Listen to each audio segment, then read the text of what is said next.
when we look at the Black nationalist movements or the Chicano nationalist movements, they're usually caricatured as angry people who are not assimilated or involved in the greater world, where they're trying to be separatists, they're trying to create a utopia. Even myself running into Latinos that have a great love for Mexico and they've never been there, and me coming from Mexico and saying things are better over here overall. Can you give us a history of why was it important for African Americans to reclaim their culture, to become more united, to be able to defend themselves, to be able to share their history in their own terms? And what are the positive aspects of that are available from history as compared to the way that people react towards anybody being a Black Panther or lifting up their fists? Like, there's easy ways for the media and the people who stand against that to just ridicule that. So what can you tell us that is heroic and something that everybody can connect with from that history? Well, first of all, I mean, people who take that sort of pinched, narrow point of view that you just articulated usually don't take that point of view consistently. What I mean is that oftentimes these same people who have a problem of sorts with Black nationalism, they don't have a problem with Zionism. As a matter of fact, I find it interesting in the United States right now that there is a rethinking of the concept of free speech.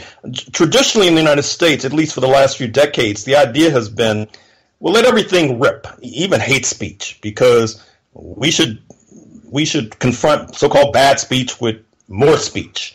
And that's because they thought that the major targets of that sort of outrage were, say, Black people in particular. And so, therefore, they were willing to take this sort of, quote, liberal, unquote, position with regard to speech. But now, with the Trump phenomenon and the rise of the alt-right, as it's called, and the surge of anti-Semitism, particularly directed against Jewish reporters, such as at the New York Times, there's a rethinking of this question of free speech. I mean, it's not just the Jewish population. I mean, look at Canada, for example.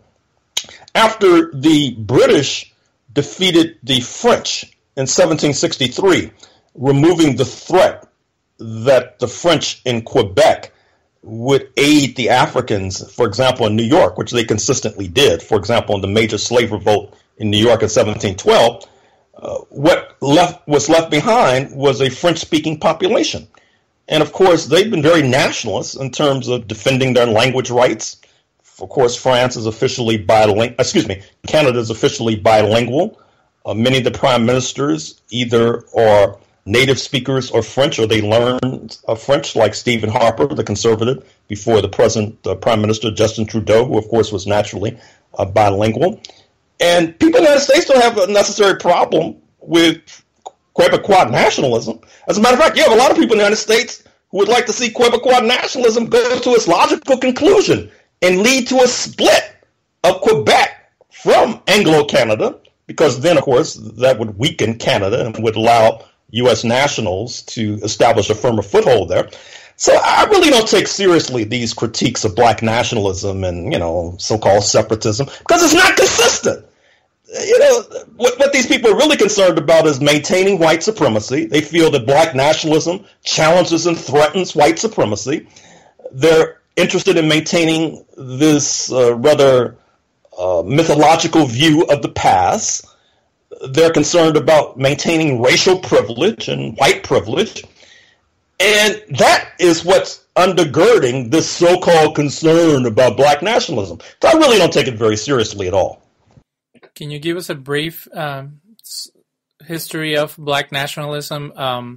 I read about Garvey and other heroes of the movement, but can you tell us what was the main goal? Was it reclaiming their culture, or was it more like becoming independent since they felt that it was hard to survive in a white world? Well, I think there are various strands. I think that if you go back to the 17th century, for example, and keep in mind that the slave trade really takes off in the 17th century, you will find that many of the Africans in North America were interested in controlling North America, oftentimes in alignment with indigenous peoples and a major foreign patron. Originally, as I said, that was aligning with Spain against Britain, and then it was aligning with Britain against the settlers. And then, as it seems, as is the case today, that the settlers have established hegemony in North America, then that has led to what you see in the 20th century. You mentioned Marcus Garvey, and this idea, for example, of leaving North America, repatriating to Africa. It has led to this idea of more self-determination and control over black neighborhoods, for example, in North America. But if you just focus on those latter points and ignore the roots in the 17th century where the struggle was really about controlling North America as a whole, then I think you'll miss the big picture, and then you or perhaps your grandchildren will be surprised when that 17th century trend has a resurgence, which I'm sure it will, sometime in the 21st century.